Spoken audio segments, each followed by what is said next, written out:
اعوذ باللہ من الشیطان الرجیم بسم اللہ الرحمن الرحیم فَإِذَا مَسَّ الْإِنسَانَ ضُرٌّ دَعَانَا، پر جب انسان کو کوئی تکلیف پہنچتی ہے ہمیں پکارتا ہے۔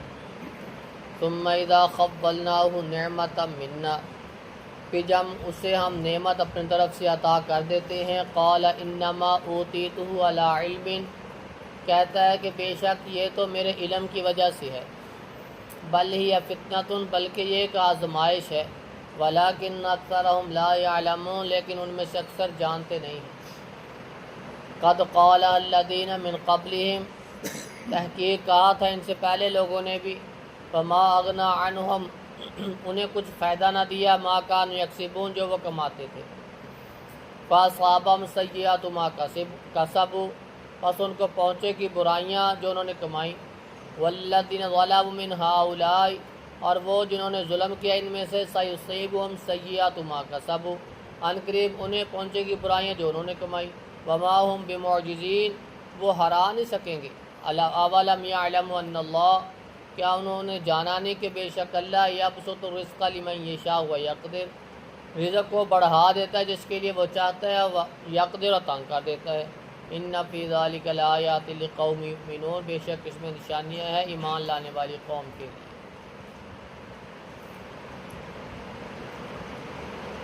فَإِذَا مَسَّ الْإِنسَانَ ضُرٌّ دَعَانَا،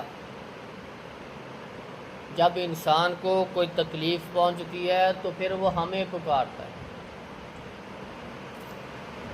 انسان جب خوشحالی ہوتی ہے تو اللہ کو بھول جاتا ہے، جب تکلیف آتی ہے، مصیبت آتی ہے تو اللہ رب العزت کو یاد کرتا ہے۔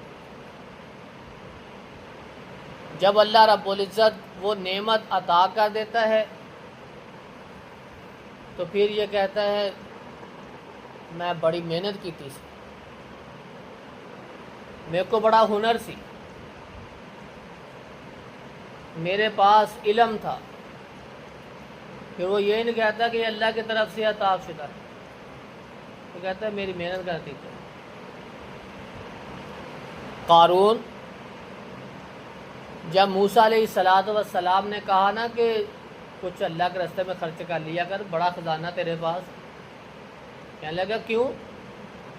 یہ میرے علم کی وجہ سے ہے، میری محنت کی وجہ سے، میں کیوں دوں؟ اللہ رب العزت نے پھر کیا کیا اس کے ساتھ؟ خزانے سمیت ہی اسے زمین میں دھنسا دیا، قیامت تک دھنستا رہے گا، قیامت تک دھنستا رہے گا۔ اتنا خزانہ، ایک جماعت اس کے خزانے کی چابیاں اٹھایا کرتی تھی، سارے کا سارا زمین دوز ہو گئی۔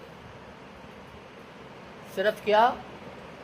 یہ ناشکری کر کے کہ یہ تو میں نے اپنی محنت سے کمایا ہے، یہ تو میرے پاس ہنر تھا اس لیے کمایا ہے۔ نہیں، ہنر جتنا بھی ہو، علم جتنا بھی ہو، لیکن جب تک اللہ رب العزت رزق کو نہیں بڑھائے گا اس وقت تک نہیں بڑھے گا۔ بل ہی فتنہ، یہ ایک آزمائش ہے کہ جب نعمت چھن جائے تو بندہ کیا کرتا ہے، جب خوشحالی مل جائے تو کیا کرتا ہے، یہ آزمائش ہے، لیکن اکثر لوگ جانتے نہیں۔ قد قال الذین من قبل فما اغنی عنہم ما کانوا یکسبون، پہلے لوگوں نے بھی یہی باتیں کی، ان کے خزانے نے، ان کے مال نے ان کو کوئی فائدہ نہ دیا، وہ جو کمایا سارے کا سارا زمین دوز ہو گیا۔ فرعون تھا اتنا مغرور، اپنے آپ کو رب کہنے والا، پانی میں ڈبو دیا، کہاں گئے اس کے خزانے، کہاں گئے اس کی بادشاہت، سب ختم ہو۔ فَأَصَابَهُمْ سَيِّئَاتُ مَا كَسَبُوا، جو انہوں نے کیا اس کی سزا انہیں ملی۔ جنہوں نے ظلم کیا وہ خود بھی اپنی سزا ہی بھگتیں گے، جن پہ کیا ان کی سزا بھی ان کو ملے گی، ڈبل ڈبل عذاب ملے گی۔ وَمَا هُمْ بِمُعْجِزِينَ، یہ اللہ کو تو کبھی عاجز نہیں کر سکیں گے، یہ ہرا نہیں سکیں گے۔ اللہ رب قادر ہے، وہ ہر چیز کو جاننے والا ہے، اس کے پاس سارے اختیار ہیں۔ اولم یعلم ان اللہ یبسط الرزق لمن یشاء ویقدر، کہ انہوں نے جانا نہیں کہ اللہ تعالیٰ رزق بڑھا دے جس کے چاہتا ہو تنگ کر دیتا ہے۔ رزق دینا، ان اللہ یرزق من یشاء بغیر حساب، وہ جس کو چاہے بے حساب دے دے، وہ جس کو چاہے تنگ کر دے، اس کو ایک ٹائم کی روٹی نہ ملے، کس کو اتنا دے دے، وہ جب چاہے جس وقت چاہے جو مرضی منگوائے کھا لے، اس کی مرضی، اس کے پاس اختیار ہے۔